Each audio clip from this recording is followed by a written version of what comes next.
Nous sommes heureux d'entrer en contact avec vous aujourd'hui pour parler question de l'électricité dans la ville de Butembo. Vous, en tant que coordonnateur de l'association de consommateurs de l'électricité et de l'eau dans la ville de Butembo.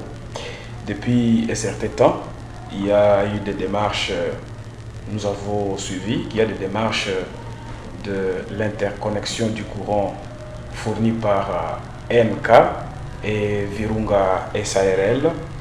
Quelle est l'appréciation de l'association des consommateurs face à cette démarche?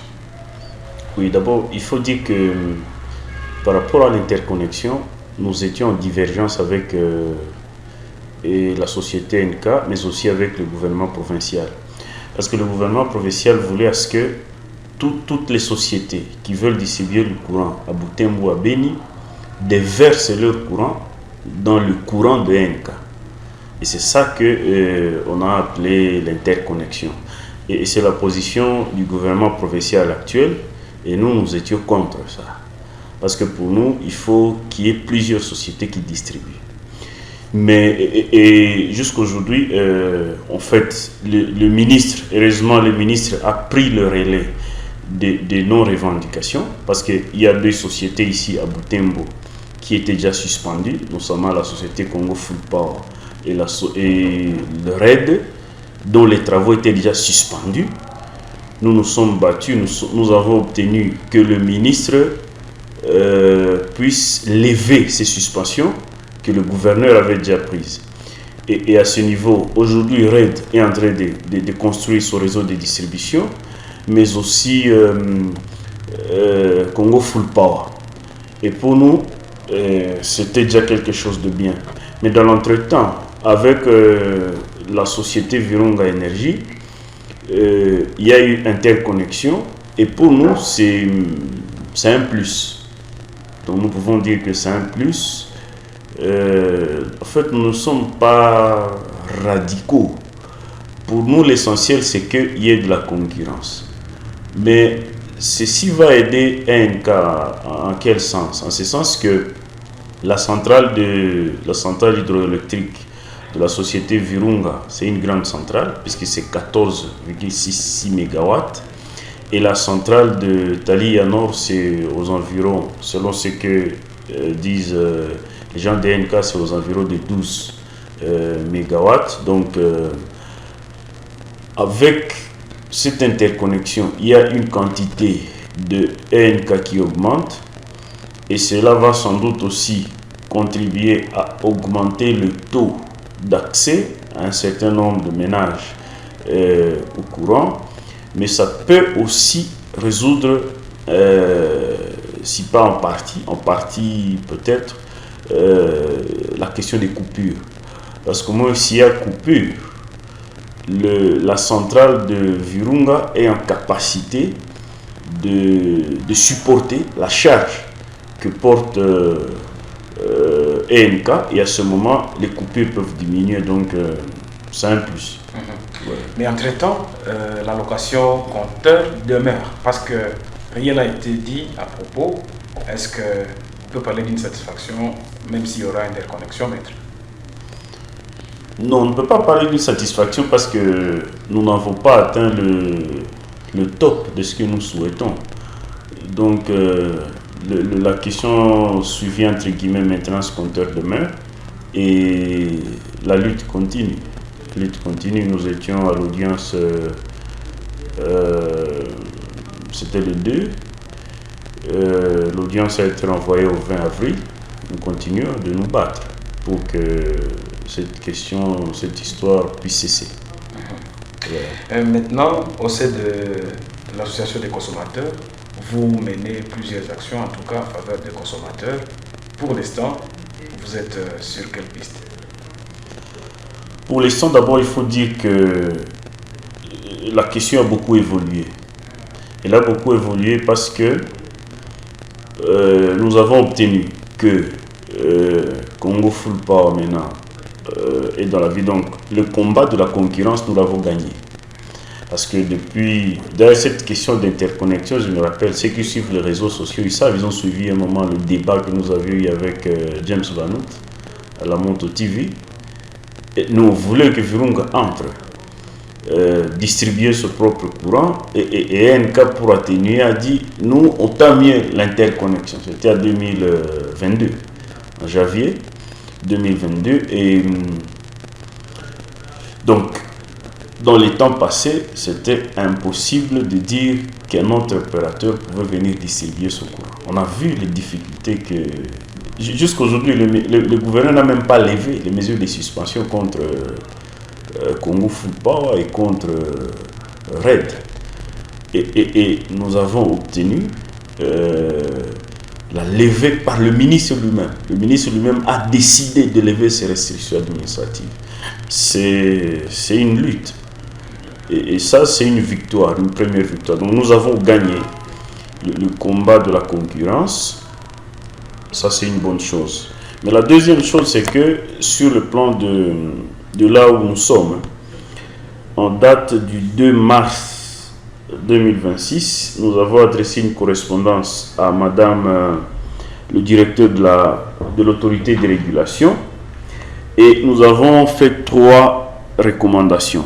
La première recommandation, c'est que nous avons demandé à ce que, même s'il y a eu une interconnexion entre Virunga et NK, il y a une grande quantité de courant que Virunga a encore. Donc, le combat actuel, là où nous le faisons arriver, nous sommes en train de demander à ce que, parce que si nous comptabilisons un peu, Virunga Énergie a 14,6 MW. Dans les territoires, le courant qui est utilisé, c'est 0,5 MW.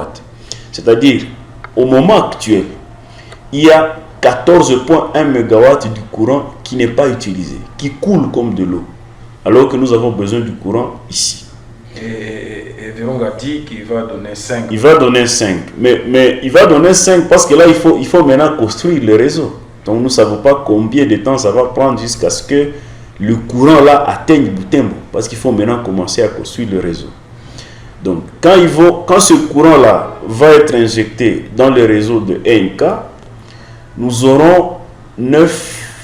Virunga va rester avec 9,1 du courant. Qui attend les consommateurs. Oui, qui continue à couler comme de l'eau. Et Virunga prévoit donner 5 MW à la zone économique. Mais si nous retranchons ces 5, Virunga va rester avec 4,1 MW non utilisés. Et c'est là que nous demandons à ce que Virunga, même si Virunga donne à NK, que Virunga vienne aussi distribuer son propre courant à Butembo. Et ce n'est pas nouveau. À Goma, la société Sokode achète du courant chez Virunga, mais Virunga distribue encore ce courant. C'est là que nous sommes. Voilà la ligne de front, là où nous sommes aujourd'hui. La deuxième, sur la ligne de front, une autre revendication que nous avons déjà fait parvenir à l'autorité de régulation, c'est que nous demandons à ce que ENK puisse distribuer ce courant dans les mêmes conditions que le fait, disons, ENK puisse distribuer ce courant dans les mêmes conditions que le fait Virunga dans le territoire. Nous savons que dans le territoire, le kilowattheure n'est pas le même que ce qu'utilise ENK ici. Nous savons que là, il n'y a pas de location compteur, entre guillemets, et ça serait absurde que l'on puisse nous accepter que on puisse donc que ENK vienne distribuer à des conditions moins favorables que ce que Virunga fait. C'est illogique. Parce que nous servons, l'objectif c'est de rendre la vie de la population beaucoup plus simple, simplifier la vie à la population. Que le courant ne soit plus comme un luxe à la population. Absolument. Le Congo c'est plus de 100 000, le potentiel c'est plus de 100 000 MW. Donc nous aurions même le courant presque gratuitement dans ce pays. Et c'est ça notre combat. Et troisième chose, que nous sommes sur la ligne de front. Ça aussi les gens ne le savent pas. À partir de la pression que nous sommes en train de faire, ENK a finalement introduit une demande de tarif au mois de janvier. Parce que depuis que ENK distribue le courant depuis 2018 jusqu'à aujourd'hui, ENK n'a pas de tarif. Le prix qui est fixé par ENK, c'est un prix arbitraire. Le tarif, l'article 24 de la loi sur l'électricité, dit que le tarif est fixé par un arrêté interministériel du ministre de l'économie et celui maintenant qui est chargé de l'électricité. ENCA n'a pas ce tarif. Alors, aujourd'hui maintenant, ENCA s'est ravisé avec toute la pression qu'il y a. Donc, à la date de ce jour, ils ont introduit leurs tarifs et nous avons, dans notre correspondance, demandé à ce que le tarif qui va être fixé, parce que la proposition devra venir de l'autorité de régulation, selon ce qui dit la loi. Donc, le tarif est fixé par le ministre, par un arrêté interministériel, sur proposition de l'autorité de régulation. Et nous avons demandé aujourd'hui à ce que le tarif qui va être fixé, qu'on ne puisse pas reprendre cette question de suivi et maintenance compteur. Parce qu'aujourd'hui, nous sommes tentés de croire que ENK aurait même déjà consommé tout l'argent lié à l'investissement. Parce que lorsque vous distribuez le courant, il y a quand même des frais administratifs que les consommateurs doivent payer. Et ce n'est pas souvent cher, c'est autour de $1, 1,5.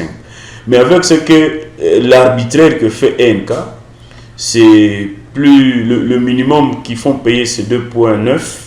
Et il y en a qui payent même 12. J'ai même vu celui qui disait qu'il paye $20 le mois. Et nous, on estime que c'est un vol organisé pendant toutes ces années. Et nous ne voulons pas. Nous demandons à ce que dans les tarifs, on ne puisse pas venir maintenant légaliser une injustice. Parce que ces frais-là, suivi un maintenance compteur, on nous fait payer chaque mois.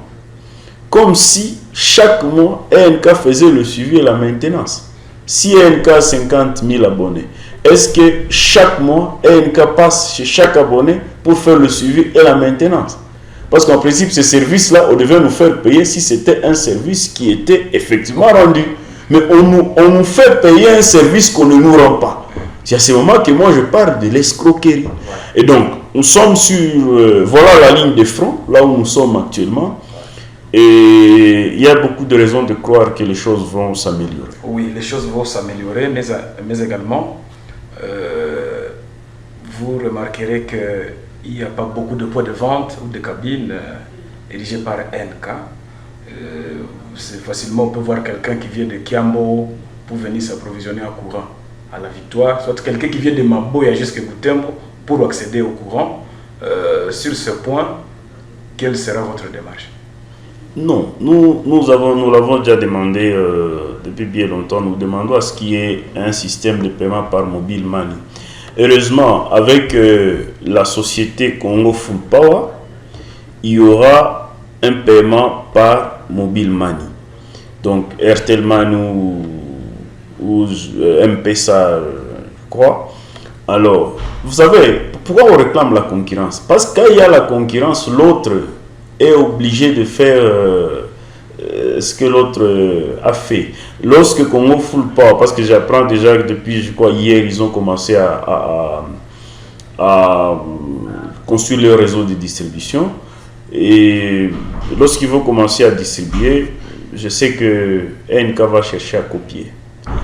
Oui, je crois que vous aviez aussi une question par rapport à la quantité. Oui, la quantité, évidemment, lorsqu'on va ajouter, lorsque Virunga va donner 5 MW et ENK dit fournir déjà 15, est-ce que le 20 MW seront vraiment suffisants pour Butembo et Beni?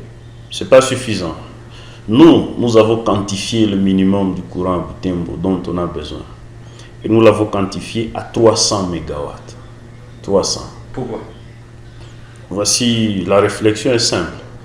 Nous sommes passés à la mairie, nous avons vu les statistiques de la mairie de 2024. Les statistiques montrent qu'à Butembo, il y avait 1 243 723 habitants.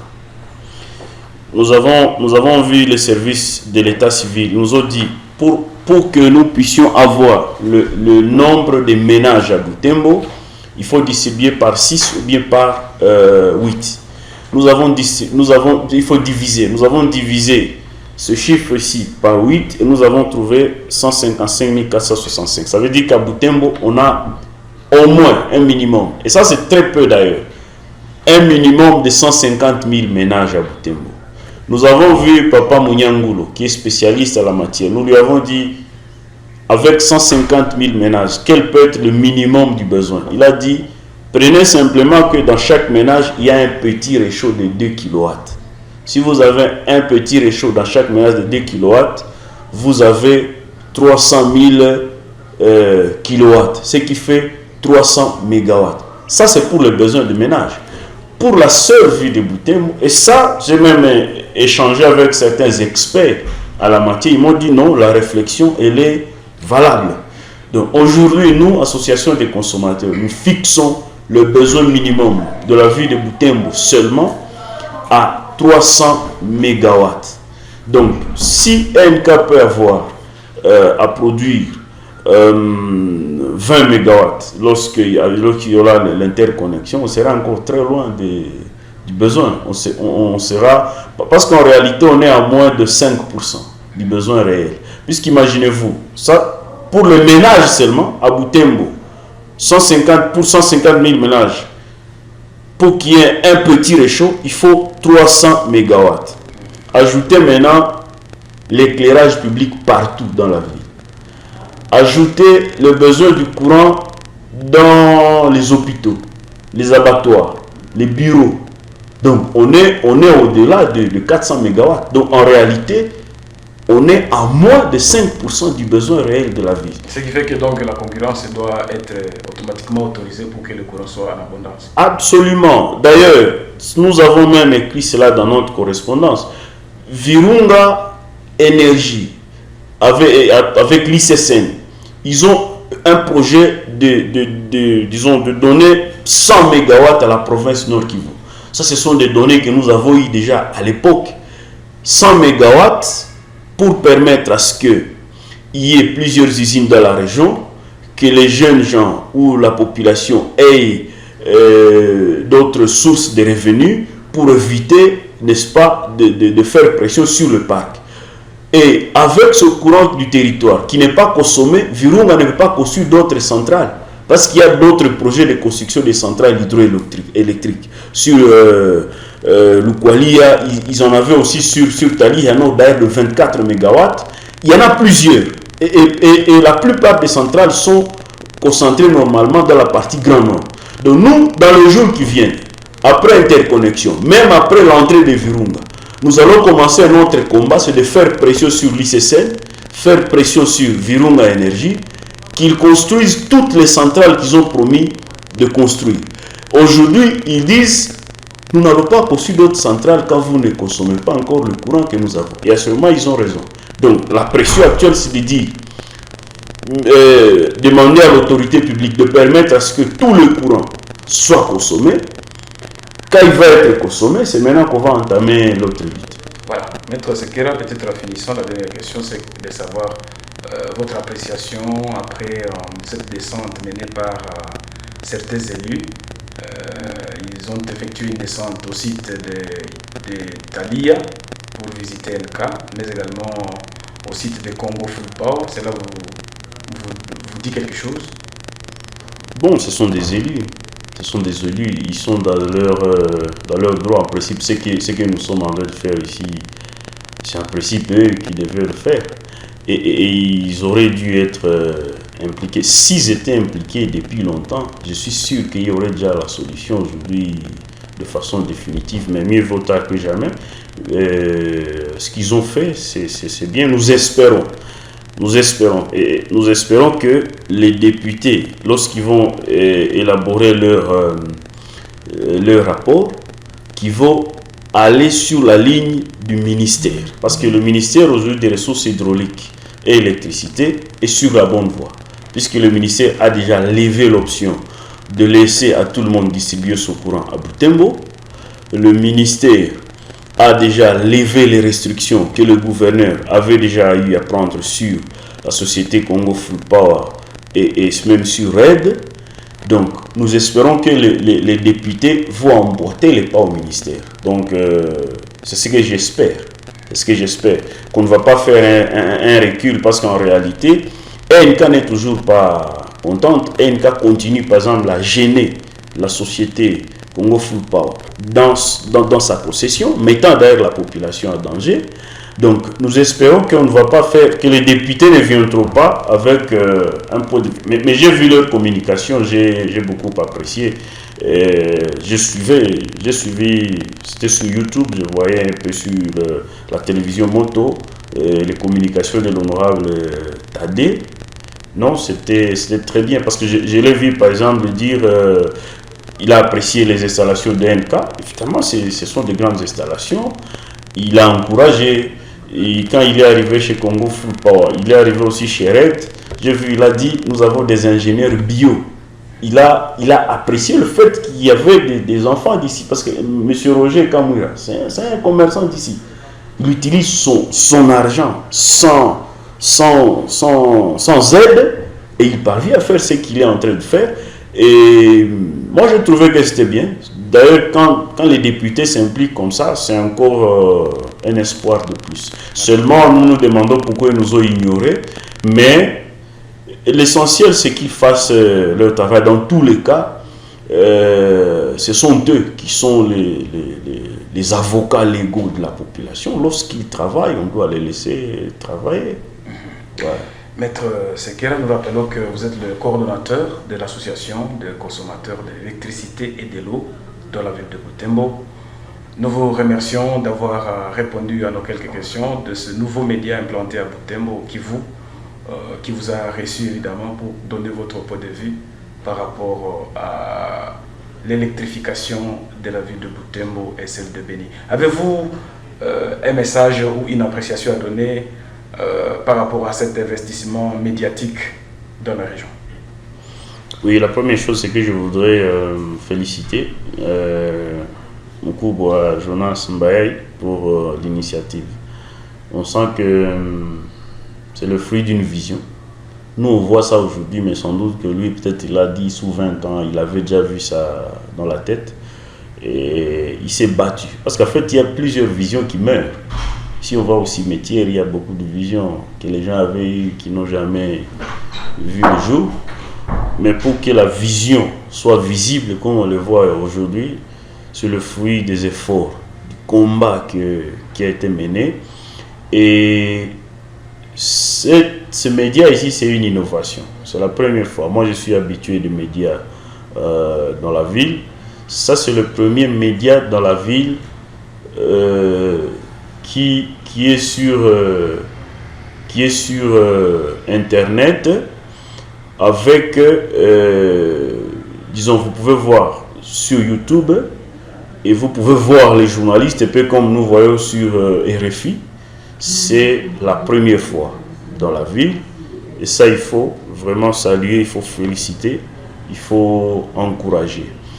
Et on sent que nous sommes à une époque où le média, donc la radio un peu traditionnelle, il faut maintenant commencer à adapter à cette, comment dire, la digitalisation, bien comment dire, avec l'internet qui devient beaucoup trop, voilà, la numérisation, il faut adapter. Parce que j'ai vu, par exemple, il y a par exemple la photographie qui est aussi en train de connaître des défis. Il y en a des photographes qui ont fermé carrément. Mais cette intelligence qui permet à ce qu'on utilise maintenant l'Internet pour évoluer avec, c'est de la créativité, c'est de la hauteur. Et vraiment, sincèrement, je salue, je loue, j'encourage, je félicite ce qui est fait avec cette œuvre. Je vois M. Georges Kisando, il y a ce qu'il fait aussi de nouveau, mais ici, c'est encore un plus. Et nous avons besoin de cette émulation. Ce que nous demanderons, nous pourrions peut-être demander aussi aux services étatiques, c'est d'accompagner. Je sais que lorsqu'il y a une entreprise dans ce pays, il y a toujours la question des taxes, il y a parfois qui viennent parfois décourager. Et ça aussi, c'est une interpellation aux honorables députés. Je me demande pourquoi on n'y a jamais travaillé. En Ouganda, vous payez une seule fois toute l'année. Pourquoi est-ce qu'on ne peut pas le faire ici? Ça, c'est la charge des députés. Il faut vraiment y veiller. Parce que là, déjà, il y a des personnes qui sont engagées. L'État ne sait pas engager les gens. Il n'y a pas d'emploi. Alors, quand les privés peuvent faire des initiatives et ils contribuent, ils aident l'État à faire ce que l'État aurait dû faire, il ne faut pas les décourager. En principe, une maison comme celle-ci, il faut une exonération, peut-être même d'une année, parce qu'en réalité, l'État ne paie rien. Cela va permettre à ce que la maison puisse encore évoluer, qu'on en arrive peut-être à une chaîne de télévision, et qu'on ait plus le... Et puis, un autre élément très très important, c'est que ces médias ici, aujourd'hui, Butembo, ce sont des milieux enclavés. Si vous êtes, je ne sais pas moi, en Europe ou bien ailleurs, ou même à Kinshasa, même très loin en RDC, vous dites Butembo, il y en a qui ne savent pas Butembo c'est quoi. Mais avec des médias comme ceux-ci, on est en train d'être désenclavé. Donc quelqu'un peut tomber sur ça. Ça c'est où? À Butembo. Et ça c'est quelque chose qui va saluer. Et avec ça, nous pouvons avoir plusieurs autres opportunités au monde. Avec ces médias ici, je ne dirais pas seulement, avec ces médias ici, on peut être ouvert à des opportunités au monde entier. Et Butembo peut être vu à travers ces médias. Donc c'est quelque chose de très grand, ce qui est fait ici. Maître Sekera, merci beaucoup. C'est moi qui vous remercie.